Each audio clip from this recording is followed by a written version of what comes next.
Hey, leadership, isn't that glamorous? All that fame, that recognition, that limelight. Just tell me, how many of you are climbing the ladder of leadership? Before you raise your hand, remember whether you are leading 2 or 2,000. It doesn't matter. Because once you are responsible for them, you are no longer one of them. You have become a leader. Just show of hands if you are leading more than 20 people. What about 10?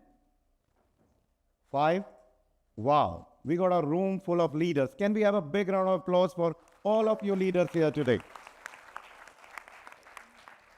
And here comes our truth. The higher we climb the ladder of leadership, lonelier it gets. We juggle with ideas. We wrestle with judgments, objections, situations, competitions, all alone. The question is this only our problem or others feeling it too? I heard Simon Sinek talking about loneliness in leadership in TEDx. I did some research. I found WHO, World Health Organization, claiming loneliness to be as deadly as smoking 15 cigarettes a day. Yes, 15 cigarettes a day. In another article, they declare loneliness as a world health threat, increasing the risk of premature death by 14 to 32%, comparable to smoking and obesity. I did some further research and found one more article from National Institute of Health, and they claim that loneliness is not only impacting our body, it's impacting our brain, it's impacting our behavior. Something subtle happens in loneliness. We start taking single-headed decisions without the richness of dialogue or different perspectives. Now, what happens with such decisions? They echo only our sound. Over the period, they'll be labeled as stereotypical decisions. Do we really want that to be labeled? Now, this is not the only risk you are carrying in the loneliness. You don't really grow in loneliness because there is nobody to challenge you, nobody to give you a different angle which you have not considered, nobody to inspire you. Just think about it. Do you have a water tank in your building that supplies water to your tap? But who supplies water to the water tank? Isn't that the utility companies? Right? But when you are pouring inspiration, ideas into your team, who is refilling you? Do you have a system to refill you? Is that important? How long can you pour the water from your jug if it is not being refilled? Now, when loneliness is impacting your growth, your body, your mind, what can you do about it? Can you live as is? But the question is, does leaders live as is? Or they transform the obstacle into legacies, something far bigger than us, something which will outlive us. I started finding the reason for isolation.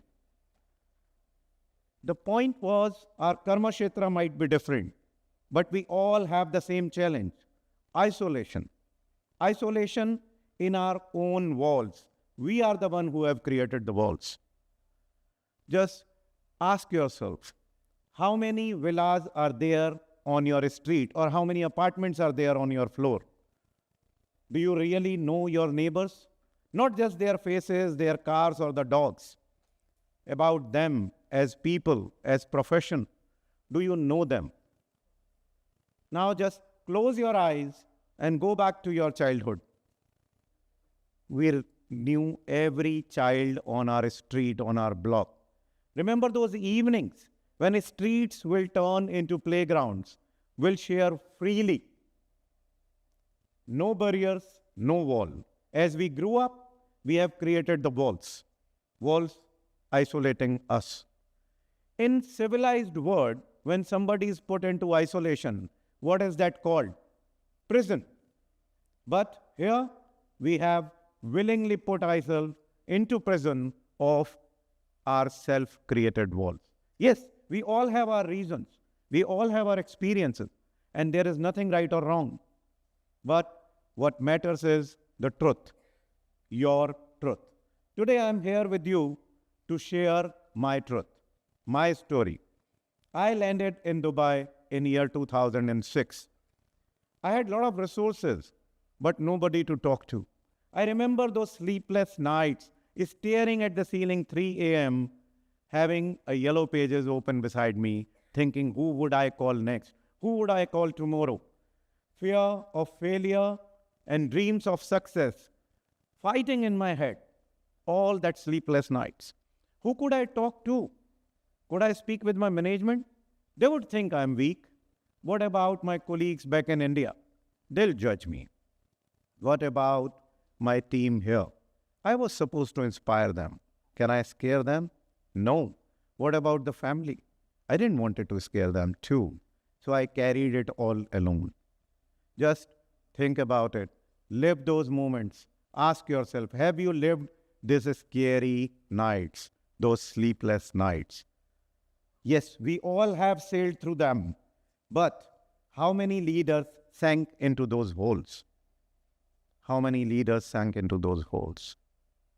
The answer to my loneliness came in year 2013, when a friend of mine invited me to a networking event at 6:45 a.m. in the morning. First I thought, who wakes up at 6:45 a.m.? Yet I reached to the venue, Wednesday, 6:45 a.m., 33rd floor, World Trade Center. To my utter surprise, I was greeted by highly energetic individuals, and whomever I met there, they were keener on knowing what do I do and how can they help me.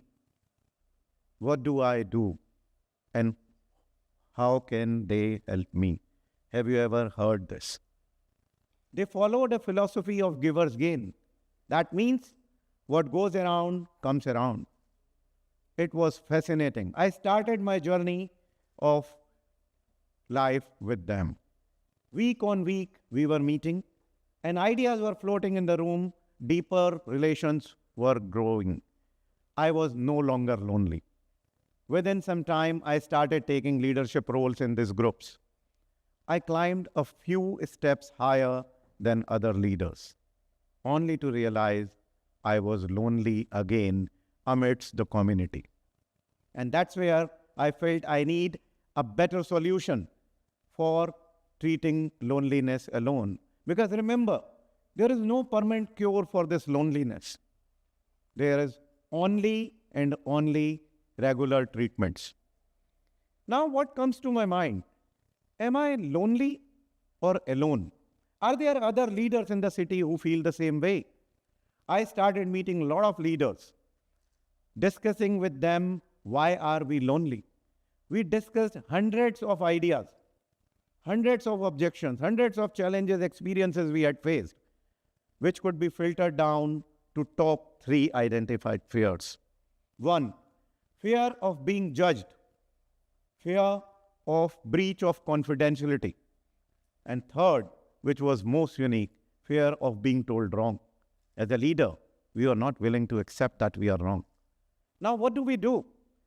I could gather 8 individuals who were ready to believe in me, who were ready to take an oath, not to be judgmental, uphold absolute confidentiality, and share their authentic experiences only.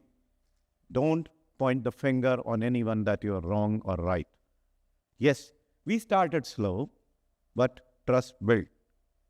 And in one such meeting, I came to realize that solutions to life doesn't only come from the word leaders' life stories. They come from the shared wisdom among common people. I'm a father of 2 boys. While my boys were growing up, I was there with them every day, physically, but not present. I was busy on my mobiles. I was busy on my laptop, busy in building my career. Yes, I was providing everything what I felt is important for them without realizing that what they needed was me being present, being connected to them, having emotional attachments with them. But time passed. Time passed, and our relation became distant.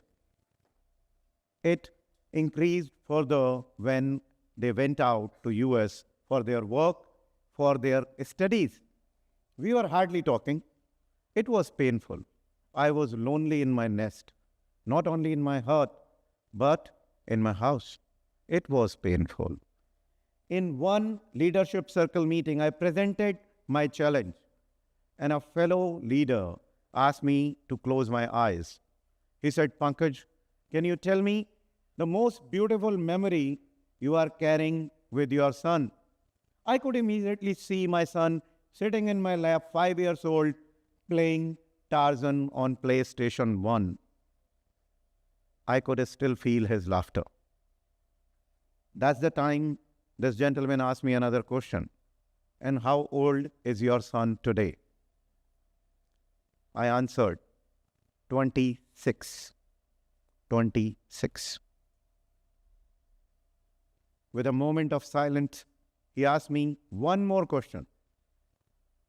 Do you still see him as the 5-year-old child or a grown-up man?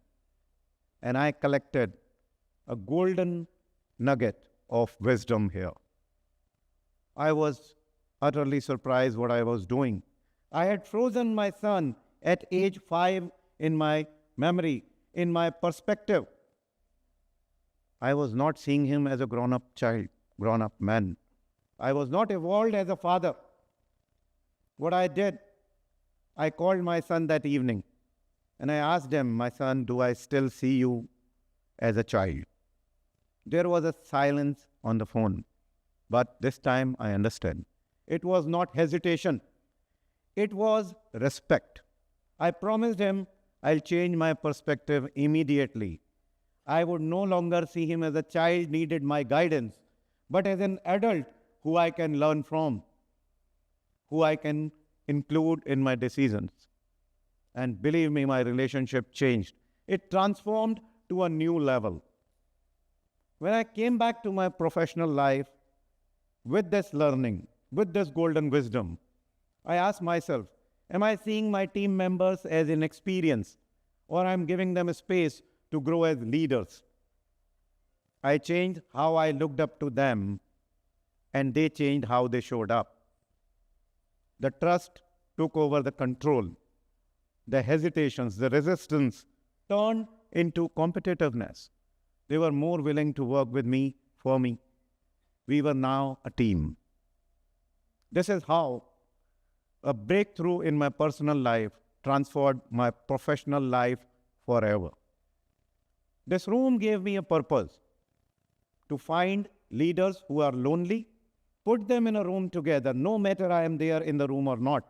As long as they remember their purpose, they uphold the confidentiality, they don't judge each other, and they share their wisdom. Yes, they will start slowly, but sooner these walls will turn into longer tables, welcoming leaders, and shared wisdom will pave the way for leadership. Ask yourself, will you share your weaknesses? Will you share your challenges? If you knew, nobody will judge you. Nobody will talk about it behind your back, absolute confidentiality, and they will share only authentic experiences. I would want to leave you this one question. Do you want to live your life as a lone leader, or you would like to nurture others? Because remember, when these leaders will go back into the society, something magical will happen. They will nurture others who will nurture others. And that will become our legacy of leadership. Remember, wisdom is the only treasure which goes by sharing. Don't stay lonely. Don't smoke those 15 cigarettes a day. Help me create this legacy. Thank you very much.